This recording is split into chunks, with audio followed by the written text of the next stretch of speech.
ಶ್ರೀ ಗುರುಭ್ಯೋ ನಮಃ. ಹರಿ ಓಂ. ಹಯಗ್ರೀವ ಹಯಗ್ರೀವ ಹಯಗ್ರೀವೇತಿ ಯೋ ವದೇತ್ ತಸ್ಯ ನಿಸ್ಸರತೆ ವಾಣಿ ಜನ್ಹು ಕನ್ಯಾ ಪ್ರವಾಹವತ್. ನರಸಿಂಹೋ ಅಖಿಲಾಜ್ಞಾನ ಮತಧ್ವಾಂತ ದಿವಾಕರಃ ಜಯತ್ಯಮಿತ ಸಜ್ಞಾನ ಸುಖಶಕ್ತಿ ಪಯೋನಿಧಿಃ. ಅಭ್ರಮಂ ಭಂಗರಹಿತಂ ಅಜಡಂ ವಿಮಲಂ ಸದಾ ಆನಂದತೀರ್ಥಮತುಲಂ ಭಜೆ ತಾಪತ್ರಯಾಪಹಂ.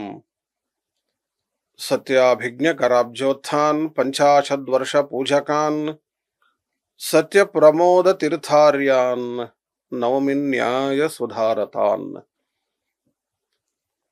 ವಿಷ್ಣುರ್ವೈ ಸರ್ವದೇವಾನಾಂ ಜ್ಯೇಷ್ಠಶ್ರೇಷ್ಠಃ ಪ್ರಜಾಪತಿಃ ತಥಾಯಂ ಸರ್ವಮಾಸಾನಾಂ ಜ್ಯೇಷ್ಠಶ್ರೇಷ್ಠತಮಸ್ಮೃತಃ.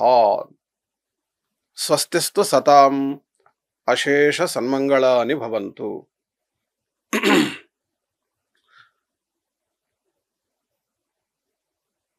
ಭವಿಷ್ಯೋತ್ತರ ಪುರಾಣದಲ್ಲಿ ಜ್ಯೇಷ್ಠ ಮಾಸದ ಮಹಿಮೆಯನ್ನ ಸವಿಸ್ತಾರವಾಗಿ ನಿರೂಪಣೆಯನ್ನ ಮಾಡಿದ್ದಾರೆ. ಅನೇಕ ದೃಷ್ಟಾಂತಗಳ ಮೂಲಕ, ಕಥೆಗಳ ಮೂಲಕ ಜ್ಯೇಷ್ಠ ಮಾಸದಲ್ಲಿ ಆಚರಿಸಬೇಕಾದಂತಹ ಆಚರಣೆಗಳ ಮಹತ್ವವನ್ನ ಬಹಳ ಸೊಗಸಾಗಿ ನಿರೂಪಣೆಯನ್ನ ಮಾಡಿದ್ದಾರೆ. ಜ್ಯೇಷ್ಠ ಮಾಸದ ಮಹತ್ವವನ್ನು ಹೇಳುವ ಒಂದು ಶ್ಲೋಕ ಹೀಗಿದೆ: ವಿಷ್ಣುರ್ವೈ ಸರ್ವದೇವಾನಾಂ ಜ್ಯೇಷ್ಠ ಶ್ರೇಷ್ಠ ಪ್ರಜಾಪತಿ. ಎಲ್ಲ ದೇವತೆಗಳಿಗೆ ವಿಷ್ಣು ಅವನು ಶ್ರೇಷ್ಠ, ಅವನು ಜ್ಯೇಷ್ಠ, ಅವನೇ ಸರ್ವೋತ್ತಮನಾದಂತಹ ವ್ಯಕ್ತಿ.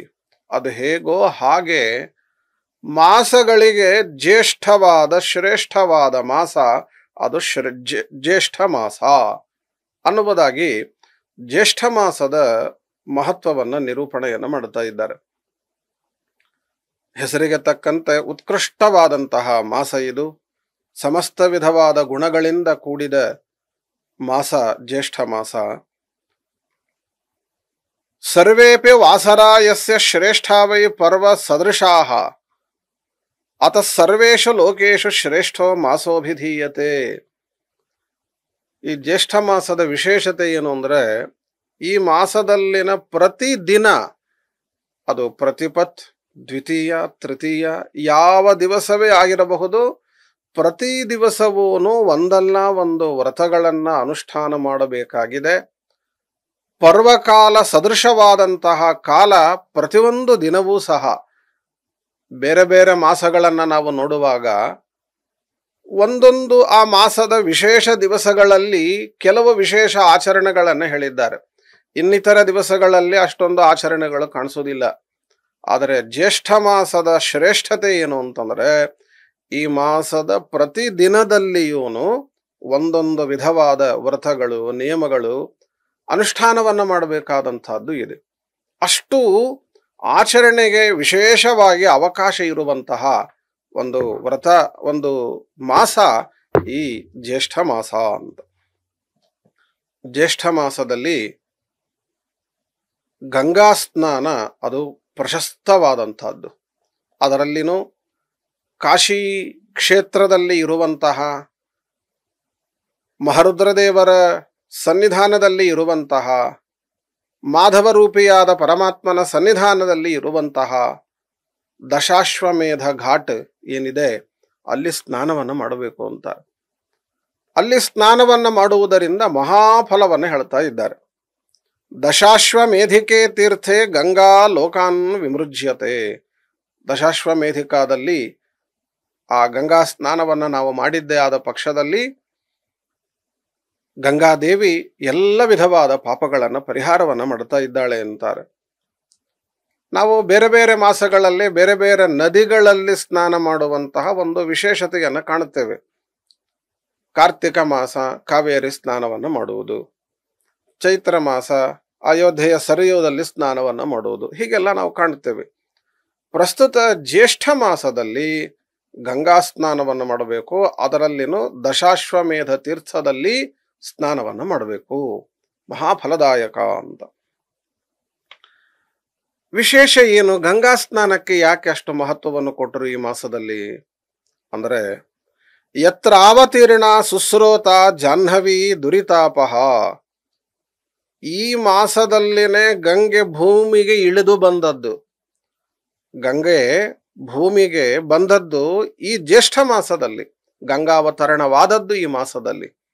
ಹಾಗಾಗಿ ಈ ಮಾಸದಲ್ಲಿ ಗಂಗೆಗೆ ವಿಶೇಷವಾದ ಪ್ರಾಶಸ್ತ್ಯ ಇದೆ. ಗಂಗೆಗೆ ಪ್ರಾಶಸ್ತ್ಯ ಇಲ್ಲದ ದಿನವೇ ಇಲ್ಲ, ಮಾಸವೇ ಇಲ್ಲ. ಎಲ್ಲಾ ಮಾಸಗಳಲ್ಲಿನೂ ಮಾಡಬೇಕು ಗಂಗಾ ಸ್ನಾನ. ಎಲ್ಲೇ ಸ್ನಾನ ಮಾಡಿದರೂ ಗಂಗಾ ಸ್ಮರಣೆ ಮಾಡಬೇಕು. ಅದರಲ್ಲಿನೂ ಸಹ ಈ ಜ್ಯೇಷ್ಠ ಮಾಸದೊಳಗೆ ಗಂಗಾ ಸ್ನಾನ ಅತ್ಯಂತ ಪ್ರಶಸ್ತವಾದದ್ದು ಅಂತ. ದಶಾಶ್ವಮೇಧ ತೀರ್ಥದಲ್ಲಿ ಸ್ನಾನ ಮಾಡುವುದರಿಂದ 10 ಅಶ್ವಮೇಧವನ್ನ ಮಾಡಿದರ ಪುಣ್ಯ ಬರುತ್ತೆ. ಅಷ್ಟೇ ಅಲ್ಲ, 10 ವಿಧವಾದ ಪಾಪಗಳು ಪರಿಹಾರವಾಗುತ್ತೆ, 10 ಜನ್ಮಗಳಲ್ಲಿ ಮಾಡಿದ ಪಾಪಗಳ ಪರಿಹಾರವಾಗ್ತದೆ ಅಂತ ಹೀಗೆಲ್ಲ ಇದರ ಮಹತ್ವವನ್ನು ಹೇಳುವಂತಹ ಮಾತುಗಳನ್ನು ಕಾಣುತ್ತೇವೆ. ತತ್ರಾಪಿ ಪುಣ್ಯದ ಅತ್ಯರ್ಥಂ ದಶಮಿ ದಶಪಾಪಃ ತತ್ರ ಸ್ನಾನಾನಿ ದಾನಾನಿ ಕರ್ತವ್ಯಾನಿ ನ ಸಂಶಯ. ಜ್ಯೇಷ್ಠ ಮಾಸದಲ್ಲಿ ದಶಾಶ್ವಮೇಧ ತೀರ್ಥದಲ್ಲಿ ಕಾಶಿಯಲ್ಲಿ, ಅದು ಕೂಡ ಜ್ಯೇಷ್ಠ ಮಾಸದ ಶುಕ್ಲ ಪಕ್ಷದ ದಶಮಿ ದಿನ ಇನ್ನೂ ವಿಶೇಷವಾಗಿ ಅಲ್ಲಿ ಸ್ನಾನವನ್ನು ಮಾಡಬೇಕು. ಮಹಾಫಲವನ್ನ ಅದಕ್ಕೆ ಹೇಳ್ತಾರೆ. ಸ್ನಾನವನ್ನ ಅಲ್ಲಿ ಗಂಗೆಯಲ್ಲಿ ಮಾಡಿ ಆನಂತರ ಅನುಕೂಲ ಇದ್ದವರು ಅಥವಾ ಅನುಕೂಲವನ್ನ ಮಾಡಿಕೊಂಡು ಮುಂದೆ ಹೇಳುವ ಕೆಲವು ದಾನಗಳನ್ನ ಮಾಡಬೇಕು ಅಂತ ಹೇಳ್ತಾರೆ. ಏನೇನವು? ಉದಕುಂಭಾಂಬುದಾನಂಚ ತಾಲವೃಂತಂ ಸಚಂದನಂ ತ್ರಿವಿಕ್ರಮಸ್ಯ ಪ್ರೀತ್ಯರ್ಥಂ ಛತ್ರಂ ಚ ಉಪಾನಹಂ ತಥಾ ಅಂತ. ಅಂದ್ರೆ ಉದಕುಂಭ ದಾನ ಮಾಡಬೇಕು, ಬೀಸಣಿಕೆಯ ದಾನವನ್ನ ಮಾಡಬೇಕು, ಚಪ್ಪಲಿ ದಾನವನ್ನ, ಪಾದರಕ್ಷಾ ದಾನವನ್ನ ಮಾಡಬೇಕು, ಶ್ರೀಗಂಧದ ದಾನವನ್ನ ಮಾಡಬೇಕು, ಛತ್ರವನ್ನ ದಾನ ಮಾಡಬೇಕು.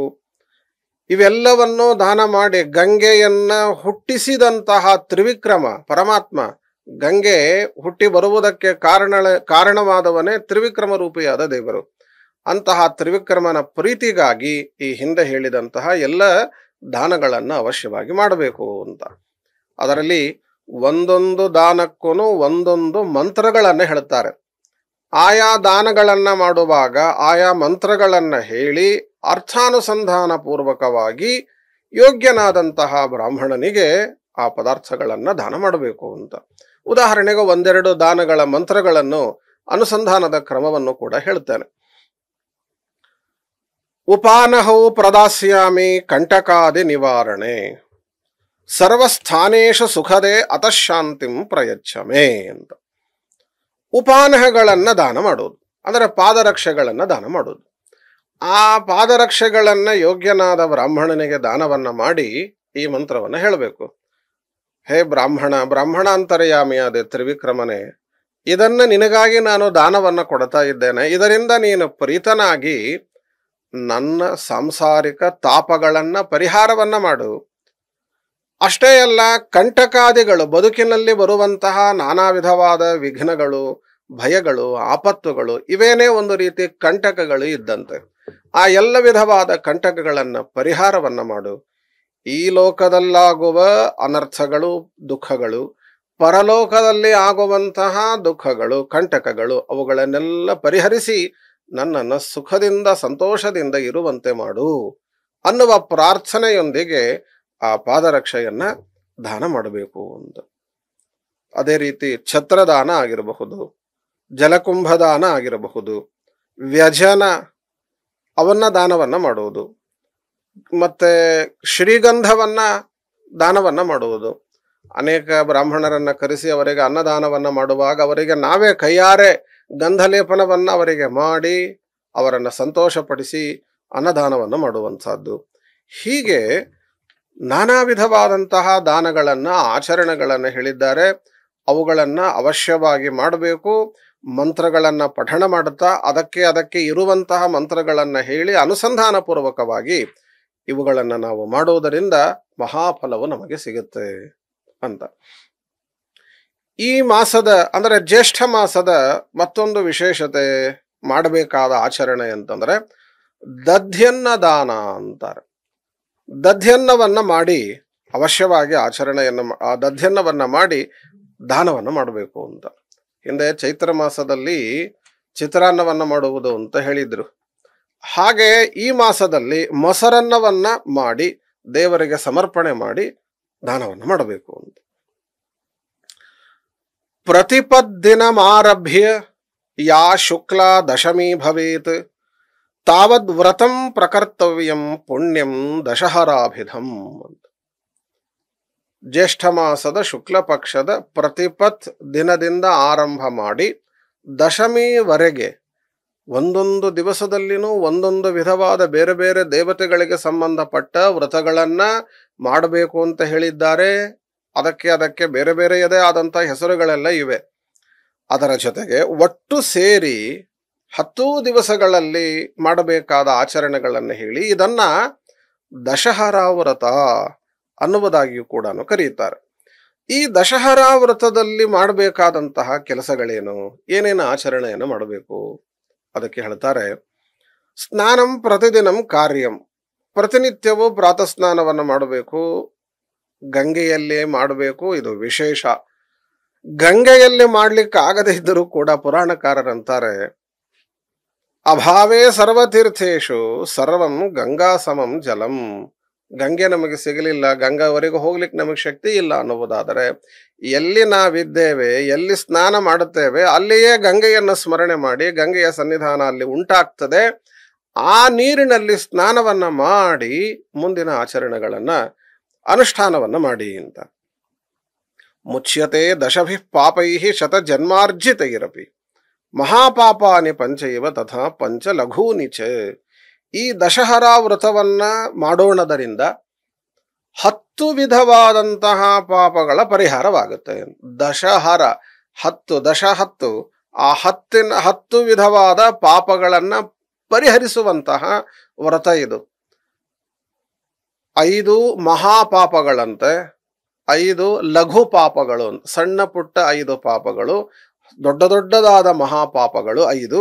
ಹೀಗೆ 10 ಪಾಪಗಳ ಪರಿಹಾರವಾಗುತ್ತೆ ಈ ದಶಹರಾ ವ್ರತವನ್ನ ಅನುಷ್ಠಾನ ಮಾಡುವುದರಿಂದ.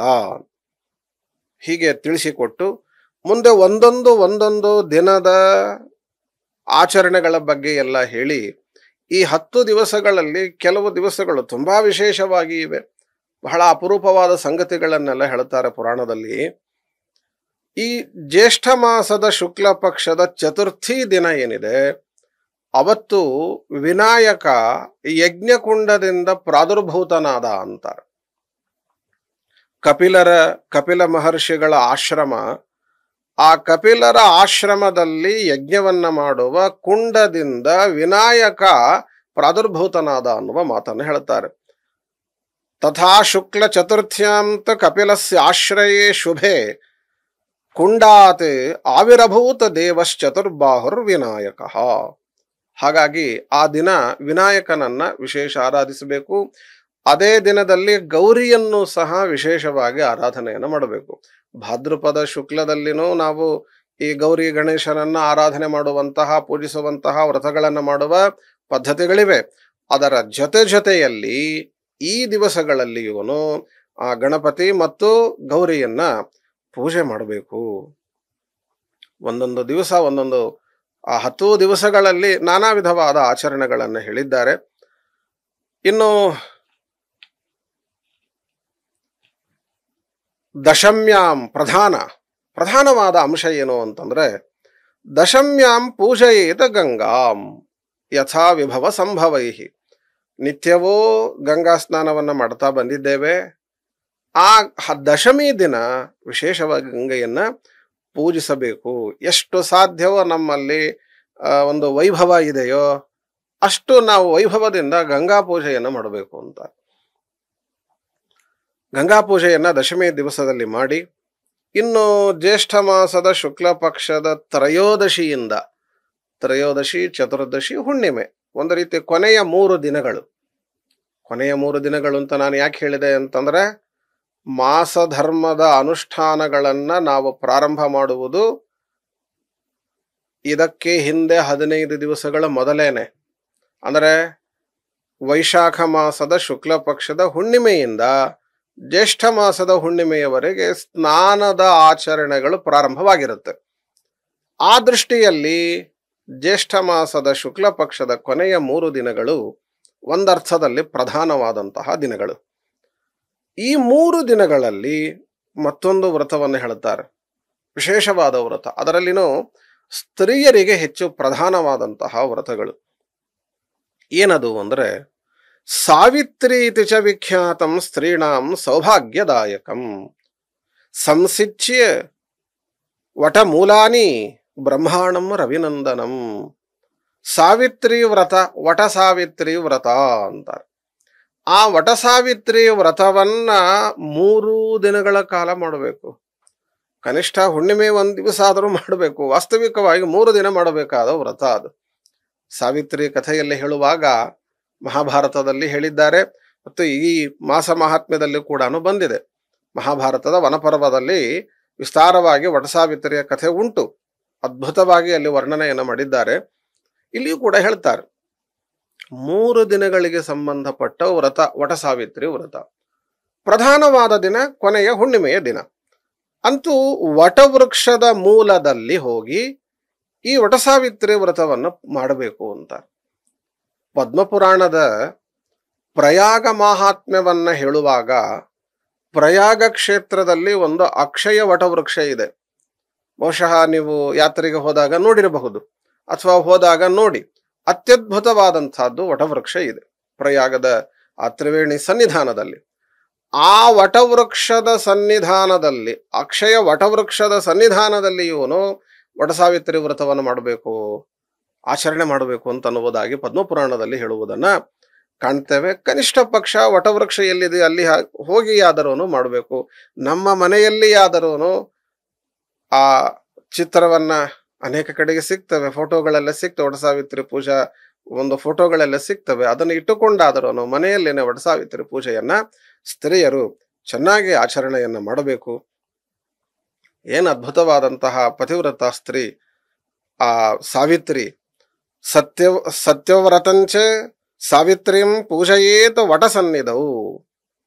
ಆ ವಟ ವೃಕ್ಷದ ಬುಡದಲ್ಲಿ ಸತ್ಯವಾನ್, ಸಾವಿತ್ರಿ ಇವರನ್ನೆಲ್ಲ ಚೆನ್ನಾಗಿ ಪೂಜೆ ಮಾಡಬೇಕು. ಎಂತಹ ಪತಿವ್ರತ ಸ್ತ್ರೀ ಸಾವಿತ್ರಿ! ಅತ್ಯದ್ಭುತವಾದಂತಹ ಮಹಿಮೆ, ಅನ್ಯಾದೃಶವಾದಂತಹ ಮಹಿಮೆ ಸಾವಿತ್ರಿಯದ್ದು. ತನ್ನ ಪಾತಿವ್ರತ್ಯ ಧರ್ಮದಿಂದ ತನ್ನ ಪತಿಯನ್ನು ಉಳಿಸಿಕೊಂಡವಳು. ಪ್ರಾಣವೇ ಹೋದಂತಹ ವ್ಯಕ್ತಿಯನ್ನ, ಯಮದೇವರನ್ನ ಎದುರಿಸಿ, ಯಮದೇವರನ್ನ ಸಂತೋಷಪಡಿಸಿ, ವರಗಳನ್ನ ಕೇಳುವಂತೆ ಮಾಡಿ, ವರಗಳನ್ನ ಕೇಳಿ ತನ್ನ ಪತಿಯನ್ನ ಉಳಿಸಿಕೊಂಡ್ಲು, ತನ್ನ ತವರು ಮನೆಯನ್ನ ರಕ್ಷಣೆ ಮಾಡಿದ್ಲು, ತನ್ನ ಗಂಡನ ಮನೆಯನ್ನ ರಕ್ಷಣೆ ಮಾಡಿದಳು. ಒಂದು ಪಾತಿವ್ರತ್ಯ ಧರ್ಮ ಅದು ಎಷ್ಟು ರೀತಿ ಉಪಕಾರಕವಾಗ್ತದೆ, ಎಷ್ಟು ಅದಕ್ಕೆ ಮಹತ್ವ ಇದೆ ಎನ್ನುವುದನ್ನ ವಟಸಾವಿತ್ರಿ ವ್ರತದಲ್ಲಿ ನಾವು ಕೇಳುವುದಕ್ಕೆ ಸಾಧ್ಯ ಇದೆ.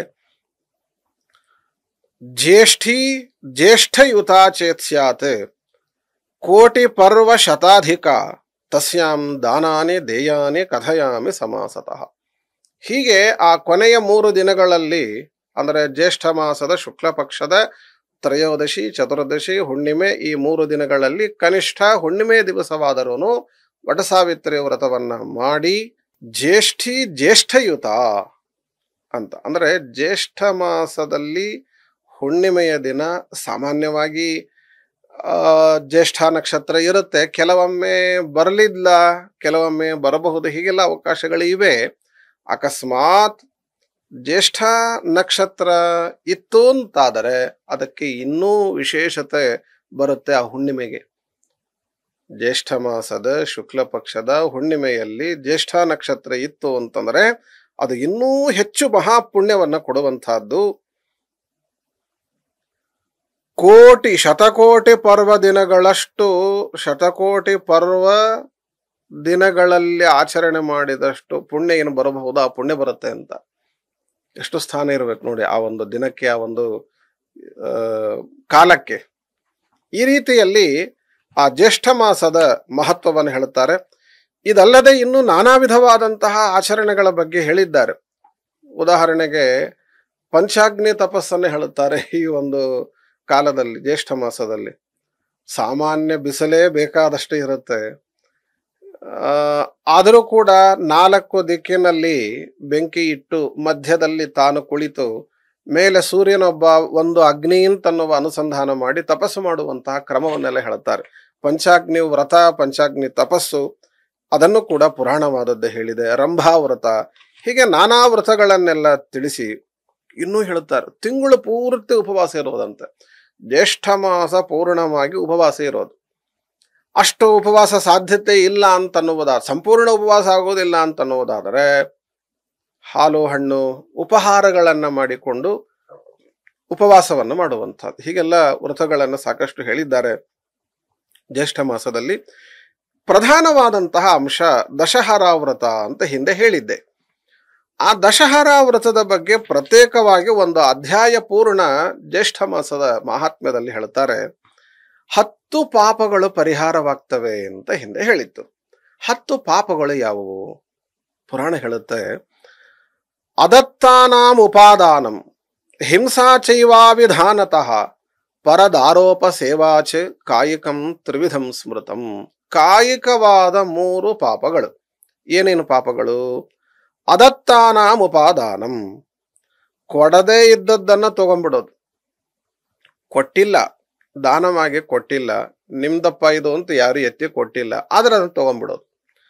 ಇದು ಒಂದು ಪಾಪಕರ್ಮ, ಅದು ಮಹಾಪಾಪ. ಅದು ಅನ್ಯಾಯದ ಮೂಲಕ ಮತ್ತೊಬ್ಬರ ಸಂಪತ್ತನ್ನ ಅಪಹಾರವನ್ನ ಮಾಡುವುದು, ಇದು ಒಂದು. ಎರಡನೆಯದಾಗಿ ಹಿಂಸಾಚೈವಾಭಿಧಾನತಃ, ಹಿಂಸೆ ಮಾಡಲೇಬಾರದು, ಇದೊಂದು ಸಾಮಾನ್ಯ ನಿಯಮ. ಆದರೆ ಶಾಸ್ತ್ರದಲ್ಲಿ ಕೆಲವು ಹಿಂಸೆಗೆ ಪರ್ಮಿಷನ್ ಕೊಟ್ಟಿದ್ದಾರೆ. ಇದನ್ನು ಮಾಡಬಹುದು ಅಂತ ಹೇಳ್ತಾರೆ. ವೇದಗಳಲ್ಲಿ ಕೆಲವೊಂದು ಹಿಂಸೆಗೆ ಅವಕಾಶವನ್ನು ಕೊಟ್ಟಿದ್ದಾರೆ. ಯಜ್ಞಯಾಗಗಳಲ್ಲಿ ಮಾಡುವಂತಹ ಸಂದರ್ಭದಲ್ಲಿ ನಮ್ಮ ನಿತ್ಯದ ಊಟ ತಿಂಡಿಗಳಿಗೆ ಹಿಂಸೆ ಇಲ್ಲದೆ ನಡೆಯುವುದೇ ಇಲ್ಲ. ಅಕ್ಕಿ ಬೇಳೆ ಎಲ್ಲ ಬರಬೇಕು ಅಂತಂದ್ರೆ ಗಿಡ ಮರಗಳನ್ನು ಹಿಂಸೆ ಮಾಡಿ ಅಷ್ಟೇ ನಾವು ಊಟವನ್ನು ಮಾಡಬೇಕು, ಇಲ್ಲಾಂದ್ರೆ ಹೇಗೆ ನಡೆಯುತ್ತೆ? ಕೆಲವೊಂದು ಅನಿವಾರ್ಯವಾದಂತಹ ಹಿಂಸೆಗಳಿವೆ, ಅದನ್ನ ಬಿಟ್ಟು ಇನ್ನಿತರ ಹಿಂಸೆಗಳನ್ನ ಮಾಡಬಾರದು. ಶಾಸ್ತ್ರದಲ್ಲಿ ನಿಷಿದ್ಧವಾದ ಹಿಂಸೆಗಳನ್ನ ಮಾಡಲಿಕ್ಕಿಲ್ಲ. ಅಂತಹ ಹಿಂಸೆಯನ್ನ ಮಾಡುವುದು ಅದು ಒಂದು ವಿಧವಾದಂತಹ ಕಾಯಿಕವಾದ ಮಹಾಪಾಪ. ಇನ್ನು ಪರದಾರೋಪ ಸೇವಾಚ, ಪರಸ್ತ್ರೀಯರನ್ನ ಸಂಪರ್ಕವನ್ನ ಮಾಡುವಂತಹದ್ದು, ಇದು ಕಾಯಿಕವಾದ 3 ಪಾಪಗಳು. ಇನ್ನು ವಾಂಗ್ಮಯವಾದಂತಹ ಪಾಪಗಳು ಅದು 4 ಅಂತ ಹೇಳ್ತಾರೆ. ಏನೇನವು? ಪಾರುಷ್ಯಂ ಅಂದ್ರೆ ಕಠೋರವಾಗಿ ಮಾತಾಡುವಂಥದ್ದು, ಒಬ್ಬರ ಮನಸ್ಸಿಗೆ ಬೇಸರವಾಗುವ ರೀತಿಯಲ್ಲಿ ಮಾತಾಡೋದು. ಅನೃತಂಚೈವ, ಸುಳ್ಳು ಮಾತಾಡೋದು. ಪೈಶೂನ್ಯಂ, ಚಾಡಿಕೋರತನ, ಚಾಡಿ ಮಾತುಗಳನ್ನ ಆಡುವಂತಹದ್ದು. ಅಸಂಬದ್ಧ ಪ್ರಲಾಪಶ್ಚ, ಅಸಂಬದ್ಧ ಮಾತಾಡೋದು. ಇವು 4 ವಾಂಗ್ಮಯವಾದಂತಹ ಪಾಪಗಳು. 4, 3, 7 ಆಯಿತು. ಇನ್ನು ಪರದ್ರವ್ಯೇಶ್ವಭಿಧ್ಯಾನಂ, ಮನಸಾನಿಷ್ಠ ಚಿಂತನಂ, ವಿತಥಾಭಿನಿವೇಶಶ್ಚ ಮಾನಸಂ ತ್ರಿವಿಧಂ ಸ್ಮೃತಂ. ಪರದ್ರವ್ಯದಲ್ಲಿನೇ ಯಾವಾಗಲೂ ಆಸಕ್ತಿ, ಮನಸ್ಸ ಕೆಟ್ಟದ್ದನ್ನ ಬಯಸುವಂತಹದ್ದು. ವಿತಥ, ಕೆಟ್ಟದ್ದಲ್ಲಿನೇ ಪೂರ್ಣವಾದ ಮನಸ್ಸು ಆಸಕ್ತವಾಗಿ ಇರುವಂತಹದ್ದು. ಮಿಥ್ಯಾ ವಿಚಾರವನ್ನ ಮಾಡುವಂತಹದ್ದು, 3ನೇದು ಮಿಥ್ಯಾ ವಿಚಾರವನ್ನ ಮಾಡುವಂತಹದ್ದು. ಹೀಗೆ ಮಾನಸವಾದಂತಹ 3 ಪಾಪಗಳು. 3, 4, 3 ಎಲ್ಲ ಸೇರಿ 10 ಪಾಪಗಳಾಯಿತು. ಈ 10 ವಿಧವಾದಂತಹ ಪಾಪಗಳ ಪರಿಹಾರವಾಗುತ್ತೆ ದಶಹರ ವ್ರತವನ್ನು ಮಾಡೋಣದರಿಂದ. ಅದು 10 ಪಾಪಗಳ ಪರಿಹಾರ ಅಂದ್ರೆ ಈ ಜನ್ಮದ 10 ಪಾಪಗಳು ಅಂತಲ್ಲ. ಅದಕ್ಕೆಲ್ಲ ಬರೀತಾರೆ, ದಶ ಜನ್ಮಾರ್ಜಿತೈ ಪಾಪೈ ಬ್ರಹ್ಮಹತ್ಯಾ ಸಮೈರಪಿ ಮುಚ್ಯತೆ ಸ್ನಾನ ಮಾತ್ರೇಣ ತಸ್ಮಾತ್ ದಶಹರಾ ಸ್ಮೃತ. 10 ಜನ್ಮಗಳಲ್ಲಿ ನಾವು ಮಾಡಿದಂತಹ ಬ್ರಹ್ಮಹತ್ಯ ಮೊದಲಾದ ಪಾಪಗಳು ಅಂತೇನೇನಿವೆಯೋ ಆ ಎಲ್ಲಾ ಪಾಪಗಳನ್ನು ಪರಿಹಾರ ಮಾಡುತ್ತೆ ಈ ದಶಹರ ವ್ರತ ಮಾಡೋಣದರಿಂದ, ಅನುಷ್ಠಾನ ಮಾಡುವುದರಿಂದ. ಗಂಗಾ ಸ್ನಾನ, 10 ದಾನಗಳು ಎಲ್ಲ ಹೇಳ್ತಾರೆ ಮುಂದೆ, ಅವುಗಳನ್ನು ನಾವು ಮಾಡಬೇಕು. ಅವತ್ತು ದಶಮಿ ದಿನ, ಜ್ಯೇಷ್ಠ ಮಾಸದ ಶುಕ್ಲ ಪಕ್ಷದ ದಶಮಿ ದಿನದಲ್ಲಿ ಗಂಗಾ ಪೂಜೆ ಮಾಡಬೇಕು ಅಂತ ಹಿಂದೆ ಹೇಳಿತ್ತು. ಅದನ್ನು ಹೇಳ್ತಾರೆ, ಗಂಗಾಂ ಸಂಪೂಜ್ಯ ಯತ್ನೇನ ಮಂತ್ರೇ ರೈತೈ ಪುರಾತನೈಹಿ. ಪುರಾಣೋಕ್ತವಾದಂತಹ ಮಂತ್ರಗಳು ನಮಃ ಶಿವಾಯೈ ಶಾಂತಾಯೈ ನಾರಾಯಣ್ಯೈ ನಮೋ ನಮಃ. ದಶ ಪಾಪಹರಾಯೈ ಚ ಗಂಗಾಯೈ ತೇ ನಮೋ ನಮಃ. ಈ ಮಂತ್ರಗಳನ್ನ ಹೇಳಿ ಆ ಗಂಗೆಯನ್ನ ಪೂಜೆ ಮಾಡಬೇಕು. 10 ದೇವತೆಗಳನ್ನ ಪೂಜಿಸಬೇಕು ಅಂತಾರೆ. ನಾರಾಯಣಂ ಮಹೇಶಂಚ ಬ್ರಹ್ಮಾಣಂ ಭಾಸ್ಕರಂ ತಥಾ ಭಗೀರಥಂ ಹಿಮವಂತಂ ಸ್ಕಂದಂಚ ಗಣನಾಯಕಂ ತಥಾ ಚಂಡೀಂ ಚ ಸೋಮಂಚ. 10 ಜನ. ಈ 10 ಜನರನ್ನ ಪೂಜಿಸಬೇಕು ಆ ದಶಹರಾ ದಿನದಲ್ಲಿ ಅಂತಾರೆ. ನಾರಾಯಣ, ಮಹರುದ್ರದೇವರು, ಚತುರ್ಮುಖ ಬ್ರಹ್ಮದೇವರು, ಸೂರ್ಯ, ಭಗೀರಥ, ಹಿಮವಂತ, ಸ್ಕಂದ, ಗಣಪತಿ, ಚಂಡಿ ಮತ್ತು ಸೋಮ ಚಂದ್ರದೇವರು ಅಂತ ಹೀಗೆ 10 ಜನರನ್ನ ದಶಹರಾ ದಿವಸದಲ್ಲಿ ಪೂಜಿಸಬೇಕು ಅಂತಾರೆ. 10 ಜನ ಬ್ರಾಹ್ಮಣರಿಗೆ ಅನ್ನದಾನ ಮಾಡಬೇಕು ಅಂತಾರೆ. ಅವತ್ತು 10 ಸಂಖ್ಯೆಗೆ ಪ್ರಾಧಾನ್ಯತೆ.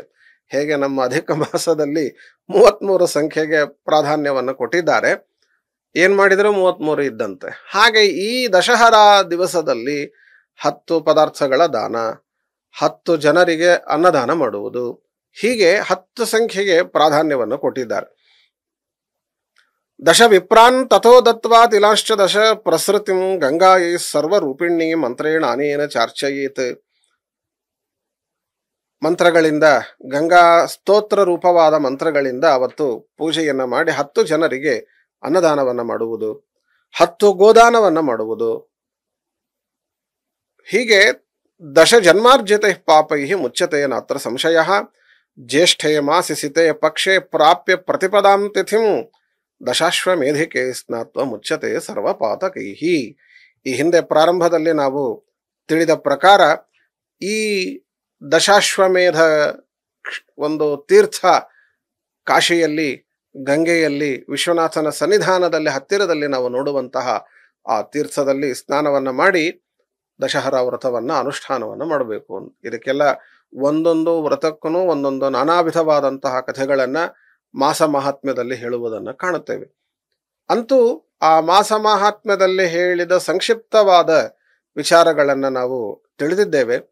ಎಲ್ಲ ಮಾಸ ಮಹಾತ್ಮ್ಯಗಳ ವಿಚಾರಗಳನ್ನ ತಿಳಿದು ಅಲ್ಲಿ ಹೇಳಿದ ಅಂಶಗಳನ್ನ ಅನುಷ್ಠಾನ ಮಾಡಿ ನಮ್ಮ ಅಂತಃಕರಣವನ್ನ ಶುದ್ಧಿ ಮಾಡಿಕೊಂಡು, ನಾವು ಆ ಧರ್ಮಾಚರಣೆ ಮಾಡಿದೆವು ಅಂದ್ರೆ ಪೂರ್ತಿ ಎಲ್ಲ ಮುಗದೇ ಹೋಯಿತು ಅಂತ ಮಾತ್ರ ಭಾವಿಸಬಾರದು. ಅವುಗಳನ್ನು ಅನುಷ್ಠಾನ ಮಾಡಿ ಅಂತಃಕರಣ ಶುದ್ಧಿ ಮಾಡಿಕೊಂಡು ಶುದ್ಧವಾದ ಶ್ರೀಮದಾಚಾರ್ಯರ ಸಿದ್ಧಾಂತವನ್ನ ಶ್ರವಣವನ್ನ ಮಾಡಿ, ಭಾಗವತಾದಿ ಗ್ರಂಥಗಳನ್ನು ಶ್ರವಣ ಮಾಡಿ, ತತ್ವಜ್ಞಾನವನ್ನ ಸಂಪಾದನೆ ಮಾಡಿ, ಭಗವಂತನ, ವಾಯುದೇವರ ಎಲ್ಲ ಗುರುಗಳ ಅನುಗ್ರಹವನ್ನ ಪಡೆದು ಮುಕ್ತರಾಗುವುದಕ್ಕೆ ಪ್ರಯತ್ನವನ್ನ ಮಾಡಬೇಕು. ಅದರ ಮೂಲ ಉದ್ದೇಶವನ್ನು ಇಟ್ಟುಕೊಂಡು ಈ ಮಾಸ ಮಹಾತ್ಮ್ಯಗಳು ಗ್ರಂಥಗಳು ಹೊರಟಿವೆ ಅಂತ ನಾವು ಭಾವಿಸುತ್ತಾ, ನೀವು ಎಲ್ಲರೂ ಸೇರಿ ಆ ಜ್ಯೇಷ್ಠ ಮಾಸದಲ್ಲಿ ಹೇಳಿದ ವ್ರತಗಳು, ನಿಯಮಗಳು, ದಾನ ಧರ್ಮಗಳು ಅವುಗಳನ್ನೆಲ್ಲ ಅನುಷ್ಠಾನವನ್ನ ಮಾಡಿ ಹರಿವಾಯು ಗುರುಗಳ ಅನುಗ್ರಹಕ್ಕೆ ಪಾತ್ರರಾಗೋಣ ಅಂತ ಹೇಳ್ತಾ ಮಧ್ವಾಂತರ್ಗತ ಶ್ರೀಕೃಷ್ಣಾರ್ಪಣಮಸ್ತು. ಹರಯೇ ನಮಃ.